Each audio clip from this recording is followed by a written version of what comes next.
Salmo 101. Promesa de vivir rectamente. Salmo de David. Misericordia y juicio cantaré. A ti cantaré yo, oh Jehová. Entenderé el camino de la perfección cuando vengas a mí. En la integridad de mi corazón andaré en medio de mi casa. No pondré delante de mis ojos cosa injusta. Aborrezco la obra de los que se desvían. Ninguno de ellos se acercará a mí. Corazón perverso se apartará de mí. No conoceré al malvado. Al que solapadamente infama a su prójimo, yo lo destruiré. No sufriré al de ojos altaneros y de corazón vanidoso. Mis ojos pondré en los fieles de la tierra, para que estén conmigo. El que ande en el camino de la perfección, éste me servirá. No habitará dentro de mi casa el que hace fraude. El que habla mentiras no se afirmará delante de mis ojos. De mañana destruiré a todos los impíos de la tierra, para exterminar de la ciudad de Jehová a todos los que hagan iniquidad. Este salmo davídico es el decreto del rey, quien rechazaría toda forma de mal en la corte de su reinado y castigaría a los malos. Este Salmo 101 es un salmo que expresa la consagración del rey mediador, quien es el mismo David, a su rey eterno, Jehová. Es posible que el trasfondo de este salmo sea que, al haber ascendido David al trono después del periodo turbulento de Saúl, David sintiera la imperativa necesidad de reformar los abusos y las confusiones de los últimos años. Este salmo declara que el rey se esforzará por hacer de su monarquía una copia de la propia monarquía de Dios.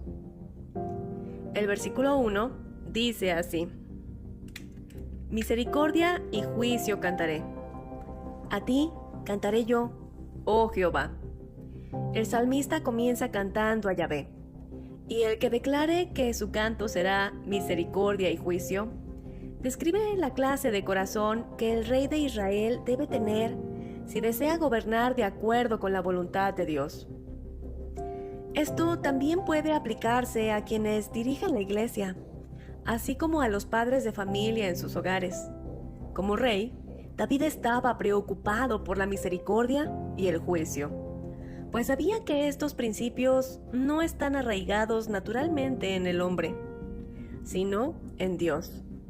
Y al ser Jehová la fuente de toda misericordia y juicio, procurar la presencia de Dios sería imprescindible. El versículo 2 dice así: Entenderé el camino de la perfección cuando vengas a mí. En la integridad de mi corazón andaré en medio de mi casa. Podemos ver que el anhelo de David por Jehová estaba conectado con su deseo de vivir una vida sabia y santa, el camino de la perfección. David está consciente de que para poder gobernar conforme a la voluntad de Dios, debe empezar por él mismo, por lo que él decide poner su propio carácter y conducta conforme al camino y la voluntad de Jehová, a quien ofrece su alabanza. Solo entonces podrá gobernar de acuerdo con las mismas normas de Dios. Cuando David llegó al poder real, no dijo: ahora puedo vivir la buena vida. Él dijo: en la integridad de mi corazón andaré. David tampoco dijo: les mostraré a todos lo importante que soy. Él dijo: en la integridad de mi corazón andaré. David tampoco dijo: me vengaré de mis enemigos y mostraré mi poder. David dijo: en la integridad de mi corazón andaré. Qué diferente sería nuestra sociedad, nuestras familias, nuestros trabajos, si todos tuviéramos la misma mentalidad y enfoque de David. si todos buscáramos tener un corazón íntegro delante de Dios. La expresión que añade el salmista, cuando vengas a mí, no se trata de una expectativa escatológica, sino más bien de una expresión personal de la necesidad que tiene David de que Dios se involucre en su reino terrenal. David entendía que si quería tener un buen desempeño en su reinado, debía procurar la justicia y la integridad, empezando por su propia casa. Esto es una afirmación de que no podemos pretender cambiar el mundo si primero no trabajamos en nosotros mismos. Aunque sabemos que David no pudo cumplir perfectamente con su propósito, este es el principio que debería seguir toda persona que tenga un ministerio en la iglesia, y aún cada uno de los gobernantes, porque, para empezar, no se puede dar lo que no se tiene. Tú no puedes dar paz a otros si primero no tienes paz contigo mismo. No puedes estar predicando la palabra de Dios si primero no la conoces tú y la vives. No es coherente, se pierde credibilidad. Y en el caso de los gobernantes, ¿quién puede gobernar una nación si no puede gobernar ni siquiera su propia familia o su propio carácter? Charles Spurgeon, teólogo inglés, comenta al respecto: Lector, ¿cómo te va con tu familia? ¿Cantas en el coro y pecas en la recámara? ¿Eres un santo en el extranjero y un diablo en casa? Para vergüenza. Lo que somos en casa, eso es lo que somos. Debemos entender que la vida del hogar es la forma que Dios tiene de entrenarnos para mayores victorias, pues es en el hogar donde se aprenden las lecciones más profundas de santificación. No es necesario correr a participar en grandes convenciones, sermones y reuniones de santidad. Si decidieras caminar en tu casa con un corazón perfecto, descubrirías cuán lejos de ser perfecto estás. Los versículos 3 y 4 dicen así: No pondré delante de mis ojos cosa injusta. Aborrezco la obra de los que se desvían. David sabía que una medida de su vida justa era lo que elegía poner delante de los ojos. Hay muchas cosas injustas en las que poner los ojos. La lujuria a través de los ojos, por ejemplo, es un aspecto significativo del atractivo de este mundo. Así lo menciona 1 de Juan 2:16.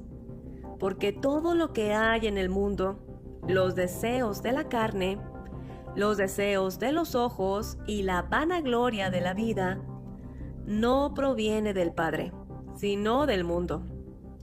El mencionar aborrezco la obra de los que se desvían es otra característica que debería de tener cada creyente, pues no podemos amar ni ser tolerantes o condescendientes con lo que Dios aborrece.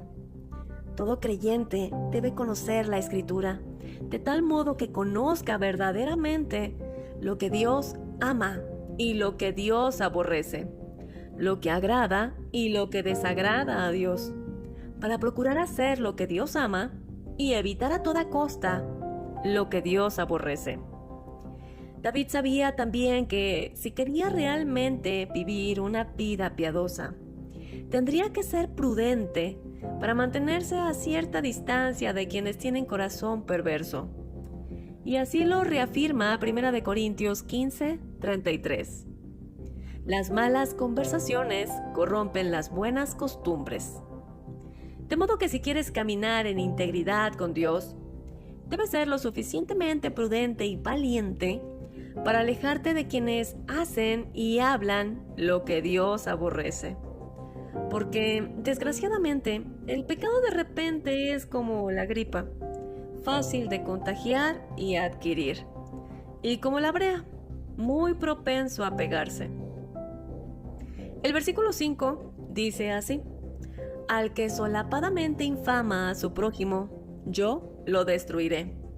No sufriré al de ojos altaneros y de corazón vanidoso. Mentir o hablar mal de otro es un pecado grave, por lo que David estaba decidido a oponerse a todos los que lo hicieran. Una traducción caldea sobre este texto y su significado dice así: el que infama a su prójimo es uno que habla con triple lengua contra su prójimo. Es decir, que el infame con su lengua mata a 3 personas. El hombre a quien él calumnia, aquel a quien comunica la calumnia, y él mismo, el calumniador. Todo calumniador tiene su triple lengua, y por cada calumnia inflige estas 3 heridas mortales, pues mata la reputación del hombre a quien calumnia, daña el alma de la persona a quien le comunica la calumnia, así como mata su propia alma al transgredir la ley de Dios y dañar al prójimo. David agrega 2 pecados adicionales relacionados: los ojos altaneros y el corazón vanidoso. La arrogancia se expresa también con el lenguaje no verbal, es decir, la expresión facial en los ojos altaneros. El corazón vanidoso y orgulloso es lo que hay detrás de esta expresión. El versículo 6 dice así: mis ojos pondré en los fieles de la tierra, para que estén conmigo. Así como David estaba decidido a rechazar a toda persona orgullosa y perversa, estaba determinado a rodearse de personas fieles a Dios. Cuando David buscó líderes, buscó a los fieles de la tierra, a los humildes y temerosos de Dios. Al igual que David, debemos procurar rodearnos de gente humilde de corazón y temerosa de Dios, y evitar las malas compañías. Hay un par de dichos que, aunque no son bíblicos, sí son muy ilustrativos. Primero, que el que anda con lobos, a aullar se enseña. Segundo, que si tú te juntas con 3 borrachos, tú serás el cuarto. Y si conversas con 3 chismosos, tú serás el cuarto. Pero si te juntas con 3 personas leales a Dios, tú serás el cuarto. Definitivamente, debes cuidar con qué personas te estás relacionando. Por eso es que se dice: dime con quién andas y te diré quién eres. Pues lo que tú deseas ser se refleja en el tipo de personas de que te rodeas. Acompáñame a hacer esta oración.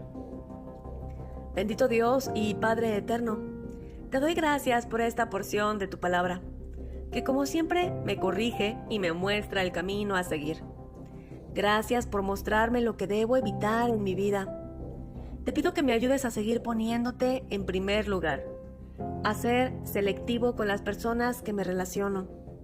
Te pido que quites de mi vida a toda mala influencia y pongas en mi camino personas que también busquen dar honor y gloria a tu santo nombre. Personas que te busquen y busquen hacer tu voluntad. Ayúdame a ser prudente con mis palabras y cuidar con celo lo que ven mis ojos. En el nombre, sobre todo nombre, de Cristo Jesús. Amén y amén. Mi querido hermano, que Dios te bendiga. Si esta meditación ha sido de bendición para tu vida, te invito a compartirla para que llegue a más personas. Esta fue la reflexión del Salmo 101. Tu hermana en Cristo, Alondra Aguilar. Hasta el próximo episodio.